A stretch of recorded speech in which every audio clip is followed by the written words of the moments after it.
Saudara, fakta baru terungkap dalam kasus terdamparnya pengungsi Rohingya di Deli Serdang, Sumatera Utara. Polisi menyebut para pengungsi Rohingya memang menjadikan Indonesia sebagai negara tujuan, bukan transit. Dari informasi yang dikumpulkan polisi dari salah seorang pengungsi Rohingya yang bisa berbahasa Melayu, didapati bahwa tujuan para pengungsi ini memang sengaja ke Indonesia. Mereka diduga mengkaramkan kapalnya di perairan Indonesia dengan seolah-olah kapal mengalami kebocoran. Saat ini Pemkab Deli Serdang memutuskan untuk menampung sementara pengungsi Rohingya di Pulau Kosong. Yang saya tanya kemarin dari pengungsi yang Rohingya yang bisa berbahasa Indonesia itu memang tujuannya ke Indonesia. Tapi nggak spesifik yang tadi Aceh, Sumatera, dia bilang ke Indonesia. Kita tanya kenapa ke Indonesia? Dia hanya jawabnya, kamu ingin ke Indonesia. Ada nggak orang itu bayar berapa untuk ongkos gitu terkait dengan ada nggak kita belum mendalami? Belum ada. Sementara itu, Saudara Badan PBB untuk Urusan Pengungsi UNHCR masih menunggu kepastian dari pemerintah Aceh soal pemindahan 127 pengungsi Rohingya dari Balai Meseraya Aceh ke Gedung Palang Merah Indonesia Aceh. Pihak UNHCR juga meminta masyarakat dapat menerima para pengungsi Rohingya dan tidak ada yang menyebarkan isu yang dapat menyebabkan gesekan antara pengungsi dan masyarakat. Lanjuti untuk arahan yang sudah diberikan di pusat, terutama dari statementnya Pak Mahfud untuk penggunaan PMI, dan kita ketahui bersama juga Pak Yusuf Kalla selaku pimpinan PMI sudah mengamini ataupun menyetujui untuk penggunaan tersebut. Balik lagi kita sangat berharap kemudian juga dukungan masyarakatnya untuk bisa kita lokalisir. Jadi kalaupun misalnya ada masalah ya bisa kita coba jaga sama-sama apa sih masalahnya, bagaimana kita kemudian meminimalisir masalah tersebut. Sebelumnya, Saudara Menko Polhukam Mahfud MD mengaku sudah berkoordinasi dengan Ketua PMI Pusat Yusuf Kalla untuk memindahkan sementara 137 pengungsi Rohingya di Balai Meseraya Aceh ke Gedung PMI Aceh. Mahfud memastikan pemerintah tak akan menampung pengungsi Rohingya secara permanen lantaran Indonesia tidak ikut dalam konvensi tahun 51 tentang pengungsi.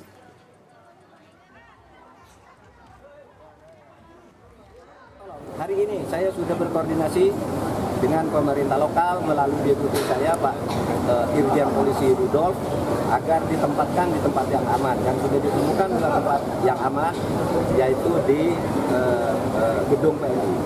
Ya, masih di Aceh berarti? Ya, masih di Aceh, dan saya sudah koordinasi dengan Ketua Umum PMI Pusat Pak Yusuf Kalla. Dan Saudara, untuk mengetahui kondisi terkini pengungsi Rohingya di Balai Meseraya Banda Aceh, kita telah terhubung dengan jurnalis Kompas TV Rizka Devi yang akan melaporkannya langsung dari sana.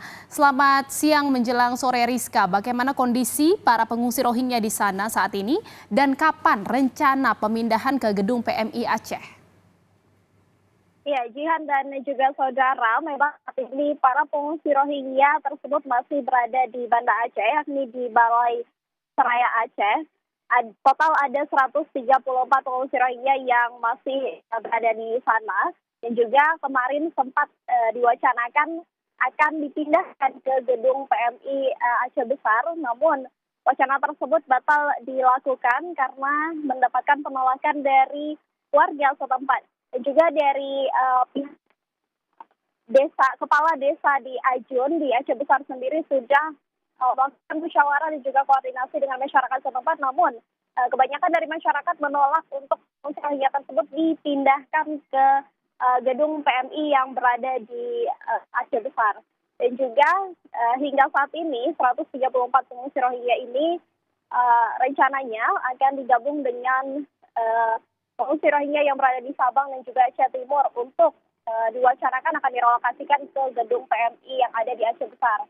Namun dikarenakan hal tersebut batal dilakukan, akhirnya para pengungsi Rohingya tersebut masih berada di Balai Meseraya Aceh hingga saat ini. Dan Pada saat informasi ini kami laporkan juga saat ini para pengungsi Rohingya yang ada di Balai Musyawarah Aceh sudah mendapatkan banyak perhatian dari masyarakat di setempat, masyarakat di Banda Aceh, terutama juga kita melihat adanya tim medis dari pendidikan Universitas Siah Kuala Banda Aceh yang mulai memperhatikan pengungsi Rohingya tersebut, dan memang kondisi para pengungsi yang berada di Balai Musyawarah Aceh saat ini didominasi oleh gatal-gatal dan juga penyakit kulit. Dan untuk informasi yang bisa kami laporkan selanjutnya adalah dari puluhan para pengungsi Rohingya yang diperiksa saat ini memang kondisinya sehat, namun ya itu dia penyakit kulit yang menjadi kendalanya. Namun hingga saat ini juga ada total 137 pengungsi Rohingya yang masih berada di Balai Musyawarah Aceh dan sudah 1 bulan lebih berada di Banda Aceh dan tidak mendapatkan penampungan yang layak. Jihan. Ya, Rizka, sempat ditolak juga oleh masyarakat setempat terkait dengan keberadaan para pengungsi Rohingya di sana. Namun ada perhatian juga yang diberikan oleh masyarakat kepada para pengungsi Rohingya.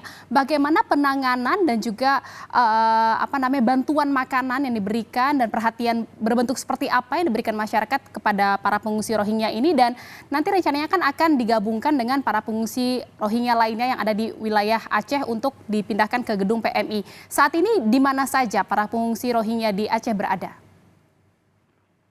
Ya, Jihan dan juga saudara, memang penanganan yang dilakukan oleh pihak PMI dan juga dari pendidikan Universitas Siah Kuala serta relawan dan juga masyarakat dan juga pihak UNHCR masih terus memberikan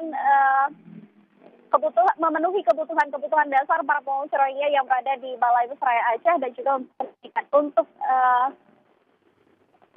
hal yang dilakukan oleh pemerintah terkait dengan kebutuhan ini juga meliputi MK dan juga konsumsi, serta untuk saat ini juga para pengungsi Rohingya tersebut masih tersebar di 6 titik lokasi di Aceh. Jihan. Ya, tersebar di 6 titik di Aceh, di mana saja boleh disebutkan, Rizka? Ya, saat ini para pengungsi Rohingya tersebut tersebar di Banda Aceh, kemudian di Aceh Timur, di Sabang, Luxmawe, dan juga Pidi. Baik, dari ke-6 titik ini rencananya akan dipindahkan ke gedung Palang Merah Indonesia yang memang sampai saat ini prosesnya masih berjalan. Rizka.